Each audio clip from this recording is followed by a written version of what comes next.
Hello friends, ఈరోజు video వచ్చేసి బాయ్స్కి ఒక లవ్ డైలాగ్ అనేది తీసుకొచ్చాను. ఈ డైలాగ్ అనేది బాయ్స్కి బాగా సెట్ అవుతుంది అనుకుంటున్నాను. వీడియో వస్తే ఒక లైక్ అయితే మర్చిపోద్దు. ప్లీజ్ లైక్ చేసి సపోర్ట్ చేయండి. ఇప్పుడైతే డెమో అయితే చూడండి. ఇక్కడ మీకు చూపిస్తాను స్క్రీన్ పైన.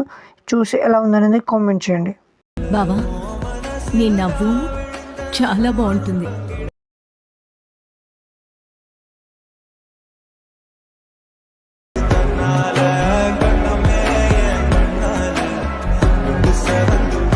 డెమో చూసారు కదా, నేనైతే మధ్యలో మ్యూట్ అనేది పెట్టాను. కాపీరైట్ క్లెయిమ్ అనేది వస్తుంది, అందుకని మ్యూట్లో పెట్టాను.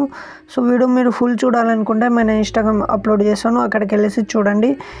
ఇప్పుడైతే వీడియో ఎడిటింగ్ అనేది స్టార్ట్ చేద్దాం. మీకు స్టార్టింగ్ డైలాగ్ లిరిక్ అనేది నేను డిస్క్రిప్షన్లో ఇస్తాను, అక్కడ వెళ్ళి డౌన్లోడ్ చేసుకోండి. అలాగే సాంగ్ కూడా ఉంటుంది అందులో, అది సెలెక్ట్ చేసుకోండి. ఇక్కడ నేను బీట్ మార్క్ అనేది చూపిస్తాను, ఈజీగానే ఉంటుంది, కన్ఫ్యూజ్ కాకండి. ఇక్కడ ఒక 4-7 ఫొటోస్ అయితే యూజ్ అవుతుంది, ట్రై చేయండి, బాగుంటుంది వీడియో అనేది. సో నేను 2 ఎఫెక్ట్స్తోనే చేశాను ఈ వీడియో అనేది, చాలా ఈజీగా ఉంటుంది. చూడండి, ఇక్కడ మీ యొక్క ఫోటో ఏదైనా మీ యొక్క ఫోటో అనేది ఇక్కడ సెలెక్ట్ చేసుకోండి ఫ్రెండ్స్. నేనైతే మధు అన్న ఫొటోస్ అయితే యూజ్ చేస్తున్నాను. చూడండి, ఇక్కడ ఈ విధంగా నేను ఎగ్జాంపుల్గా ఒక 2 ఫొటోస్ అయితే సెలెక్ట్ చేసి మీకు చూపిస్తున్నాను. స్టార్టింగ్ ఎఫెక్ట్లోకి వెళ్ళండి. మీరు స్టార్టింగ్ ఫోటో పైన క్లిక్ చేసి ఇక్కడ ఏం చేస్తారంటే మీరు 3Dలోకి వెళ్ళండి. ఫ్లిప్ లేయర్ అని ఉంటుంది, ఈ ఎఫెక్ట్ పైన క్లిక్ చేసి స్టాండర్డ్ సెట్టింగ్ చేసుకోండి. ఇక్కడ 2+ అనేది వేసుకోండి. సో ఈ విధంగా అయితే ఇలా అయితే జరుపుకోండి. మళ్ళీ ఈ విధంగా అయితే వస్తుంది. ఇక్కడ నుంచి ఎండింగ్కి ఒకటి వేసుకొని, సో ఇలా మీరు మొత్తానికి మిడిల్లో తీసుకోండి ఫోటో అనేది. ఈ విధంగా అయితే వస్తుంది మీకు. చూడండి, ఇలా. తర్వాత బ్యాక్ వచ్చండి, యాడ్ ఎఫెక్ట్లోకి వెళ్ళండి. ఇక్కడ మీరు సెర్చ్ బార్లో ఈ ఎఫెక్ట్ అనేది సెర్చ్ చేయండి. సెర్చ్ చేసి స్టాండర్డ్ సెట్టింగ్ చేసుకొని ఇక్కడ ఫెదర్ నుంచి ఫెదర్ వరకు 100 అయితే పెంచుకోండి. సైజ్ ఇలా తక్కువ చేసుకోండి, లేకుంటే మీకు ఎలా కావాలన్నా అలా సెట్టింగ్ అయితే వేసుకోండి. తర్వాత బ్యాక్ వచ్చండి, మళ్ళీ యాడ్ ఎఫెక్ట్లోకి వెళ్ళండి ఫ్రెండ్స్. ఇక్కడ ఫ్రాక్చరల్ వార్ప్ అని ఈ ఎఫెక్ట్ అనేది సెర్చ్ చేసి స్టాండర్డ్ సెట్టింగ్ చేసుకోండి ఫ్రెండ్స్. తర్వాత ఇక్కడ ఈ మ్యాగ్నిట్యూడ్ ఏదైతే ఉందో అది మీరు ఒక 25% అయితే పెంచుకోండి ఫ్రెండ్స్. ఇక్కడ నుంచి ఎండింగ్ వరకు మీరు 2+ అనేది వేసుకోండి. సో లైట్గా ఇలా ప్యారలెక్స్ పైన క్లిక్ చేసి లైట్గా ఈ విధంగా అయితే మూవ్ చేయండి. మీరు మీ ఫోటో అనేది ఇలా మూవ్ అవుతుంది. తర్వాత బ్యాక్ వచ్చండి, మళ్ళీ యాడ్ ఎఫెక్ట్లోకి వెళ్ళండి. ఇక్కడ మీరు సెర్చ్ బార్లో ఏం చేస్తారండి ఫ్రెండ్స్, లైనర్ స్ట్రోక్ అని సెర్చ్ చేయండి. సో ఈ ఎఫెక్ట్ అనేది వస్తుంది.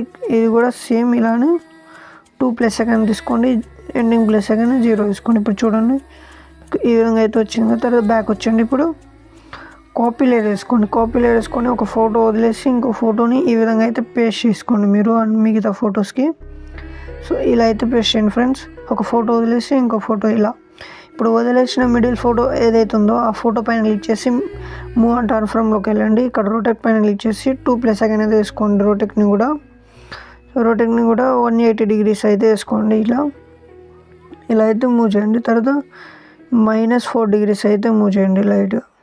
చూడండి, ఈ విధంగా -4 degrees మూవ్ చేసిన తర్వాత సైజ్ పైన క్లిక్ చేసి ఫోటోని జూమ్ చేసుకోండి. ఇలా చూడండి, మీకు ఇలా అయితే వచ్చింది. తర్వాత యాడ్ ఎఫెక్ట్లోకి వెళ్ళండి. మీరు సెర్చ్ బార్లో విప్ ఎఫెక్ట్ అనేది స్టాండర్డ్ సెట్టింగ్ చేసుకోండి ఫ్రెండ్స్. సో ఇలా 2+ అనేది వేసుకోండి. స్టార్ట్ పైన క్లిక్ చేసి స్టార్టింగ్ ఏదైతే ఉందో అది మీరు ఈ విధంగా అయితే మిడిల్లో జరుపుకోండి. ఎండింగ్ కూడా సేమ్ ఇలానే 2+ తీసుకోండి. ఇది కూడా చిన్నగా ఫోటో అనేది చిన్నగా కనబడేట్టు ఈ విధంగా అయితే క్రాప్ చేసుకోండి మీరు. సో ఇలా అయితే వస్తుంది మీకు. చూడండి, ఇలా ఈ విధంగా. తర్వాత బ్యాక్ వచ్చండి, మళ్ళీ యాడ్ ఎఫెక్ట్లోకి వెళ్ళండి. మీరు యాడ్ ఎఫెక్ట్లోకి వెళ్ళేసి ఇక్కడ ఏం చేస్తారంటే ఈ విధంగా స్టాండర్డ్ సెట్టింగ్ చేసుకున్న తర్వాత మిడిల్లోకి వచ్చేసి 2+ అనేది వేసుకోండి. సో ఇలా అయితే ఎక్స్పోజర్ని పెంచుకోండి లైట్గా. చూడండి, మీకు ఇలా ఈ విధంగా అయితే వస్తుంది. ఇప్పుడు ఏం చేస్తారంటే విగ్నేట్ ఎఫెక్ట్ ఇందాక సెట్టింగ్ చేసుకున్నారు కదా, ఆ ఎఫెక్ట్ని ఇక్కడ పంచ్ అవుట్ ఆన్ చేసుకొని ఈ విధంగా అయితే సెట్టింగ్ చేసుకోండి ఈ ఎఫెక్ట్ కూడా ఇక్కడ. సో ఒకవేళ మీకు ఫ్రాక్చరల్ వార్ప్ ఎఫెక్ట్ కావాలనుకుంటే ఈ ఎఫెక్ట్ అయినా ఇక్కడ ట్రై చేయొచ్చు, నో ప్రాబ్లం ఫ్రెండ్స్. వీడియో అర్థమైంది అనుకుంటున్నాను. ఒకవేళ అర్థం కాకపోతే ఎక్కడ అర్థం కాలేదో అక్కడ స్కిప్ చేసుకోండి ఫ్రెండ్స్. సో ఇప్పుడు ఈ ఎఫెక్ట్ని కాపీ లేయర్ వేసుకోండి. ఇప్పుడు మిగతా ఫొటోస్ ఏవైతుందో ఆ ఫోటో పైన ఈ విధంగా అయితే పేస్ట్ చేసుకోండి. ఇలా ఫ్రెండ్స్ వీడియో నచ్చితే లైక్ అయితే మర్చిపోద్దు, ప్లీజ్ లైక్ చేసి సపోర్ట్ చేయండి. మీకు ఒకవేళ కలర్ గ్రేడింగ్ కావాలనుకుంటే మీ ఫోటో ఎండింగ్లో ఈ ఎఫెక్ట్ అనేది ట్రై చేయండి. అదర్స్లోకి వెళ్ళండి, ఛానల్ ర్యాంప్ RGB అని స్టాండర్డ్ సెట్టింగ్ చేసుకోండి. G పైన ఇక్కడ B పైన ఉన్నదాన్ని G పైన క్లిక్ చేస్తే మీకు కలర్ గ్రేడింగ్ అనేది ఈ విధంగా అయితే వస్తుంది. ఇప్పుడు ఈ 3 డాట్స్ పైన క్లిక్ చేసి కాపీ లేయర్ వేసుకొని మిగతా ఫొటోస్కి పేస్ట్ చేసుకోండి. సో మీరు ఎఫెక్ట్ సెట్టింగ్ చేస్తున్నప్పుడు కూడా ఆ ఎఫెక్ట్స్ ఎండింగ్లో వేసుకున్నా నో ప్రాబ్లం. సో ఇలా అయితే ట్రై చేయండి. ఇప్పుడు ఈ వీడియోని సేవ్ చేయాలనుకుంటే ఇక్కడ ఎక్స్పోర్ట్ ఆప్షన్ పైన క్లిక్ చేసి మంచి క్వాలిటీలో ఎక్స్పోర్ట్ అయితే వేసుకోండి. ఓకే ఫ్రెండ్స్, మళ్ళీ మంచి వాళ్ళతో మీ ముందుకు వస్తాను. జై హింద్.